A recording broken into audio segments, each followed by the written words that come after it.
السلام علیکم، بسم اللہ الرحمن الرحیم۔ السلام علیکم۔ لیں جی، اب اس امید کے ساتھ کہ اللہ تعالیٰ کے فضل و کرم سے آپ سب خیر خیریت سے ہوں گے۔ اللہ تعالیٰ ساری دنیا کے انسانوں کو اور ساری دنیا کے حیوانوں کو اللہ تعالیٰ سب کو اپنی حفظ و امان میں رکھے۔ ہر معصوم، ہر مظلوم کی اللہ تعالیٰ مدد فرمائے، دستگیری فرمائے۔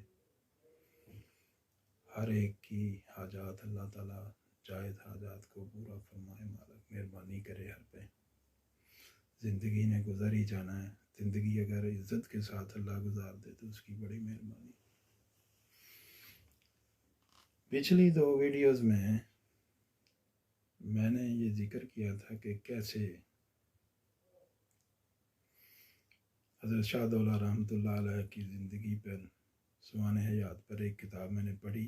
آپ کی وفات کا واقعہ میں نے پڑھا، اور اس وفات کے واقعے پہ جو حضرت شاہ دولہ رحمۃ اللہ علیہ نے ایک اجنبی مسافر کے ساتھ جو مہربانی کا معاملہ کیا، اپنا علم و فضل جو ان کو ٹرانسفر کیا، اس کی جستجو لے کر میں اپنی مقدور بھر کوشش کے ساتھ جتنی شخصیات کے ساتھ پہنچ سکتا تھا پہنچا۔ جب میری تشنگی دور نہ آئی تو پھر میں نے استخارے کا سہارا لیا۔ اللہ تعالیٰ نے میری رہنمائی فرمائی ایک بزرگوں کی طرف، اور پھر بالآخر میں ان بزرگوں کے ساتھ نہ صرف ملا بلکہ میں نے پہلی ملاقات میں ہی بیعت بھی کی۔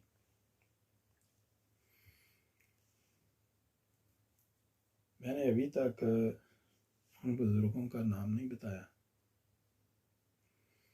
ماشاء اللہ حیات ہیں، اللہ تعالیٰ ان کی عمر میں برکت عطا فرمائے، ان کا سایہ ہم جیسے لوگوں پہ، خطاؤں سے پر لوگوں پہ قائم دائم رکھے، اور اللہ تعالیٰ انسانیت کو ان سے فیض بھر ہونے کی توفیق عطا فرمائے۔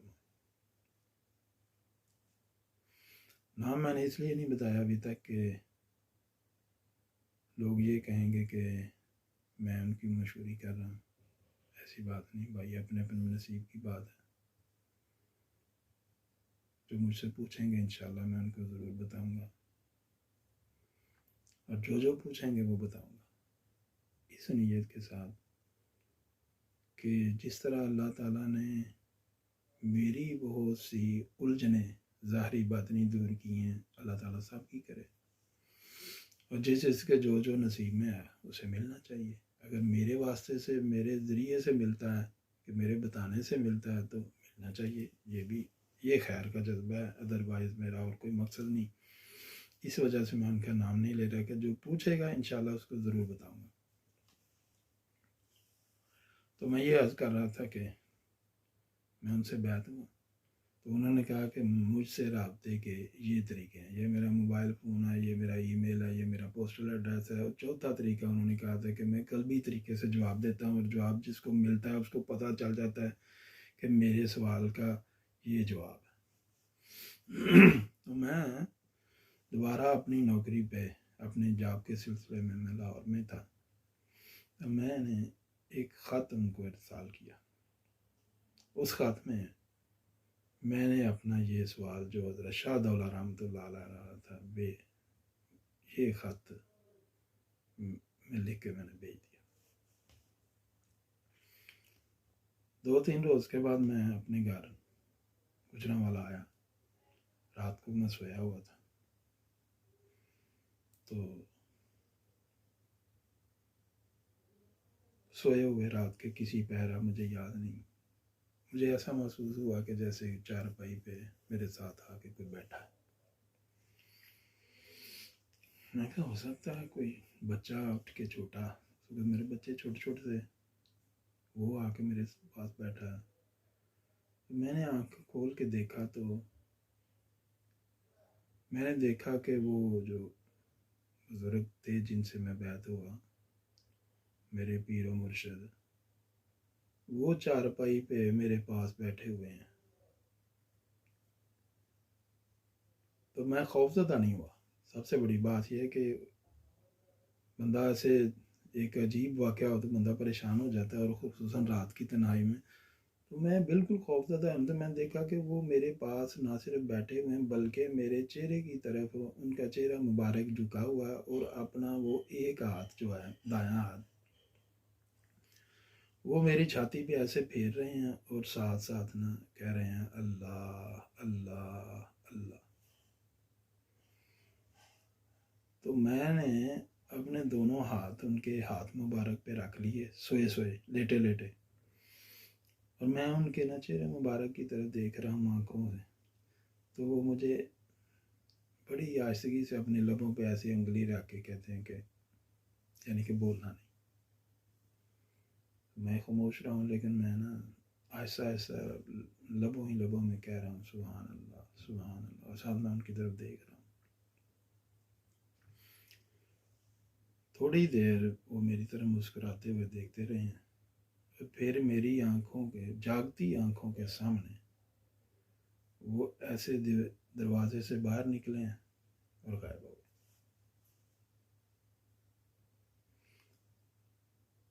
اب مجھے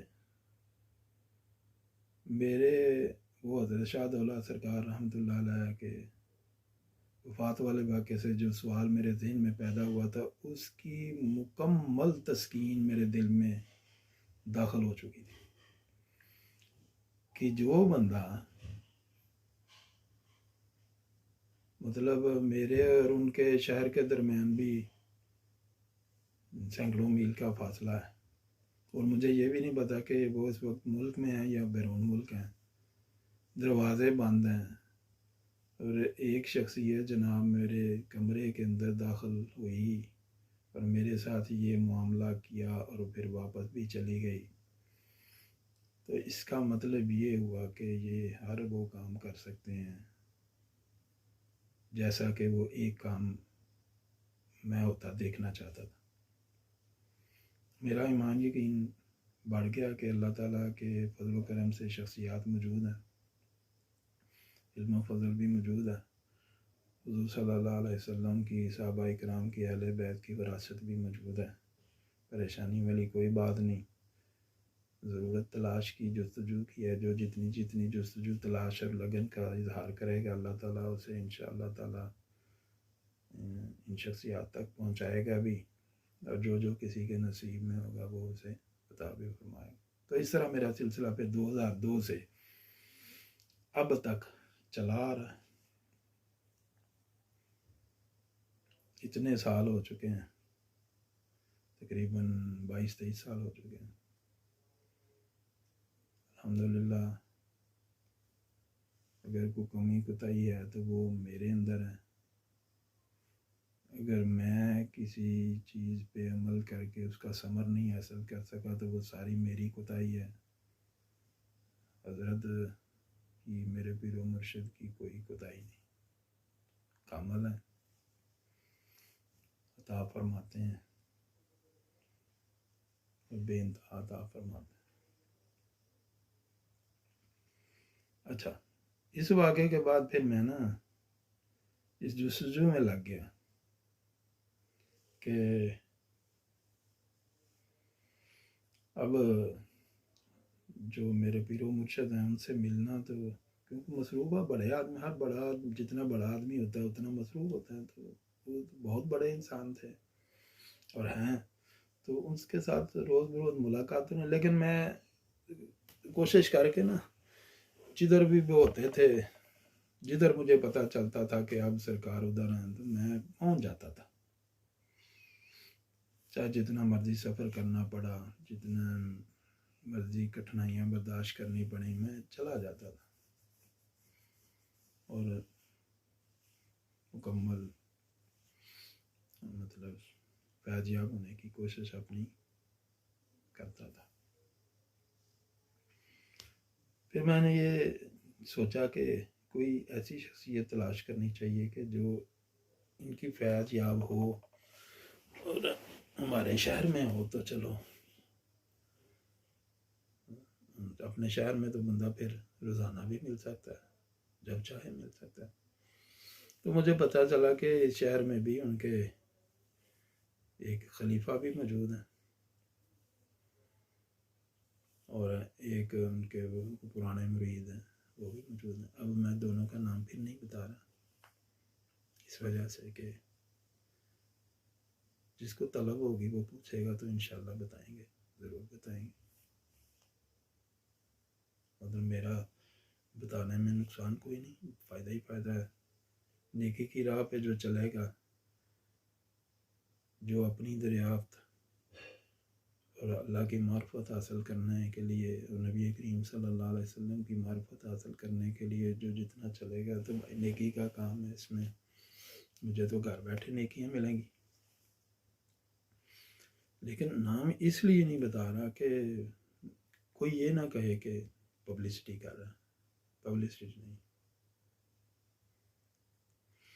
تو پھر مجھے جب ان کا پتہ چلا کہ ایک پرانے مرید ہیں، ان کے شہر میں رہتے ہیں، تو ان کی کتابوں کی دکان تھی چھوٹی سی، میں ان کے پاس پہنچ گیا. میں جب وہ دوپہر کا وقت تھا، تپتی دوپہر گرمیوں کی، میں ان کے دکان کے قریب پہنچا، پوچھتا پچھاتا لوگوں سے کہ فلاں صاحب ان کی دکان کدھر ہے. لوگوں نے بتایا کہ یہ ان کی دکان ہے. میں گیا، میں نے دیکھا کہ سخت گرمی میں وہ اپنی دکان کے فرش پہ بیٹھے مراقبہ. تو میں زندگی میں یہ پہلی دفعہ دیکھا کہ بندہ مراقبے میں بیٹھتا کیسے. اس بندے کی سفید لباس پہنا، سفید پگڑی، اس گرمی میں بھی پوری پگڑی پہنی ہوئی ہے، اور چہرہ جناب اس طرح اس میں چہرے سے پسینے کے قطرے ٹپک رہے ہیں، لیکن اس قدر نورانی چہرہ تھا کہ میرے آنے کا ان کو پتہ بھی نہیں، کیونکہ وہ دکان میں گاہک کوئی نہیں تھا، وہ زمین پہ بیٹھے مراقبہ کر رہے. اس ماہویت کے عالم کو دیکھ کے اور اس وقت جو ان پہ چہرے پہ کیفیت تھی اس کو دیکھ کے میں نے کہا کہ یار میں اچھے لوگوں سے وابستہ ہوں. دیکھو اس گرمی کے اندر بھی ان کو پرواہ نہیں، اور اوپر سے دکان کا پنکھا بھی انہوں نے بند کیا ہوا تھا. خیر میں جب جا کے کھڑا ہو گیا، سلام کی، تو انہوں نے آنکھیں کھولی، مسکرا کے مجھ سے بڑی متانت کے ساتھ، بشاشت کے ساتھ ملے، اور ہماری پھر دوستی ہو گئی. دوست بنانے میں میں بڑا ماہر ہوں، 1 منٹ لگاتا ہوں. خود غرض آدمی ہوں نا، جدھر میری غرض پوری ہوتی ہے میں اسی وقت دوست بنا لیتا ہوں. تو جناب وہ میرے دوست بن گئے، میں ان کا دوست بن گیا، ان کی مہربانی ہے. تو ہماری باتیں جاتے شروع ہو گئی. تو انہوں نے پھر مطلب تصوف کی جو باریکیاں تھیں نا، سب سے پہلے میں نے ان سے سیکھی. ان سے میں نے پوچھا تو وہ مجھے خود ہی کہنے لگے کہ اس شہر میں حضرت کے ایک خلیفہ بھی موجود ہیں، آپ ان کے پاس جایا کریں، ان سے رجوع کریں. میں نے کہا کدھر ہے؟ انہوں نے پھر میری رہنمائی کی کہ فلاں جگہ پہ ان کا گھر ہے، ان کا گھر ہی ان کی خانقاہ ہے، فلاں جگہ پہ وہ یہ کاروبار کرتے ہیں. انہیں کے کہنے پہ پھر میں حضرت کے خلیفہ کے پاس بھی گیا، اور جب ان کو میں نے دیکھا تو وہ جن سے میں پہلے ملا تھا انہی کی طرح جناب میں ان کا بھی جاہ و جمال دیکھا، جلال بھی دیکھا، جمال بھی دیکھا. اور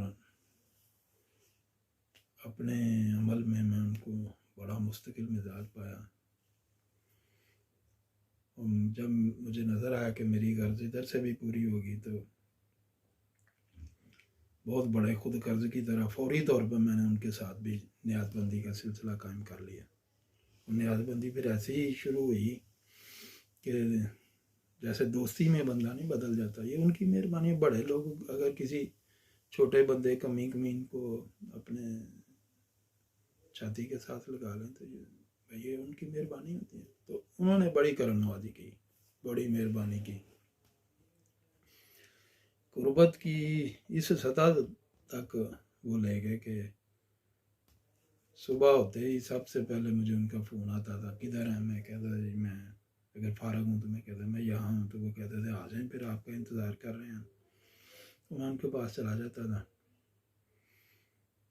صبح کا ناشتہ بھی ادھر سے، دوپہر کا کھانا بھی انہوں نے کھلانا، ساری نمازیں ادھر ہی پڑھنی، شام کا کھانا بھی کھانا، اور جناب رات کے 1-2 بج جانا، پھر گھر واپس آنا، اور اس وقت بھی کہتے کیا کرنا ہے چاہ کے ادھر ہی رہے میرے بعد، میں کہتا نہیں حضرت انشاءاللہ صبح حاضر ہو جاؤں۔ سال ہر سال یہ سلسلہ جاری رہا، کئی دفعہ نعوذ باللہ من ذالک میری طرف سے بڑی غلطیاں کوتاہیاں ہوئیں، مطلب میں نے کچھ جو باتیں نہیں کرنے والی تھی وہ بھی کر لیتا تھا، لیکن ایسی انکساری اور ایسی شگفتگی جناب کے مزاج میں تھی کہ کبھی غصہ ہی نہیں کیا، بلکہ ہر طریقے سے تسکین دینے کی کوشش کرتے تھے۔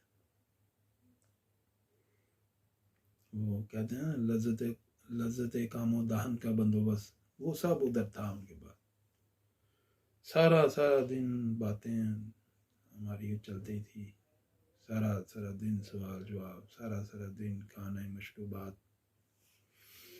گرمیوں کے اندر انہیں پتا تھا کہ یہ اس کو گرمی بڑی لگتی ہے، انہوں نے اے سی لگا دینا، ہم اے سی میں بیٹھے رہتے تھے۔ تو اس طرح جناب میں میرے شہر کے اندر ہی مجھے بڑی اعلیٰ ترین صحبتیں میسر آ گئی، کام چلتا رہا۔ اب جناب چلتے یہ اس دوران پھر میری اور بھی شخصیات سے ملاقات ہو گئی، اللہ تعالیٰ نے کروائی، جن سے میں نے تصوف کی دقیق ترین جو ٹرمز ہوتی ہیں، اصطلاحات،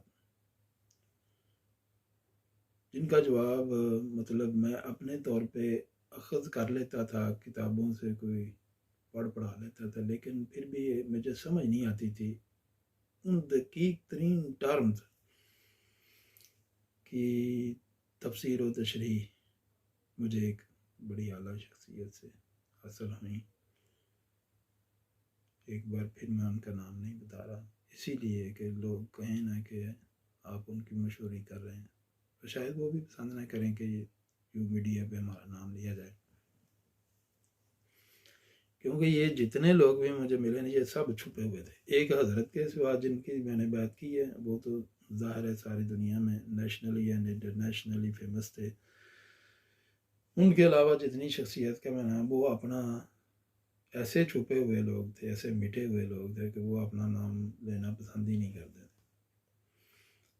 اور جو مجھے ملے ہیں نا، جن کا میں نے ذکر کیا ہے، ان کے نزدیک میں نے لوگوں کا جم گھٹا نہیں دیکھا، نہ وہ پسند کرتے تھے، بس میں ہوتا تھا اور وہ ہوتا تھا، باتیں ہوتی تھیں، اور ایسی باتیں ہوتی تھی کہ جو شاید پرانی عربی اور فارسی کی کتابوں میں تو ان کا ذکر ہو، لیکن فی زمانہ میں نے کہیں ان کا ذکر ہوتے ہوئے نہیں دیکھا۔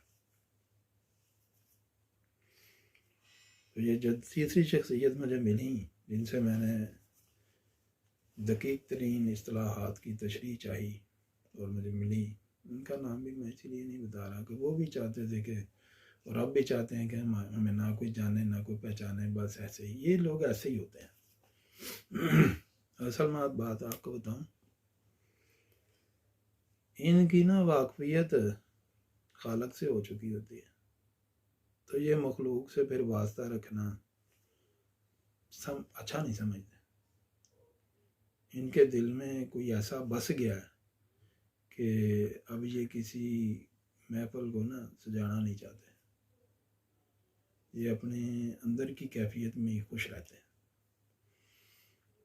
تو اب ویڈیو میرا خیال ہے کہ پھر 20 منٹ ہونے کے قریب پہنچ گئی ہے، تو اب میں اپنے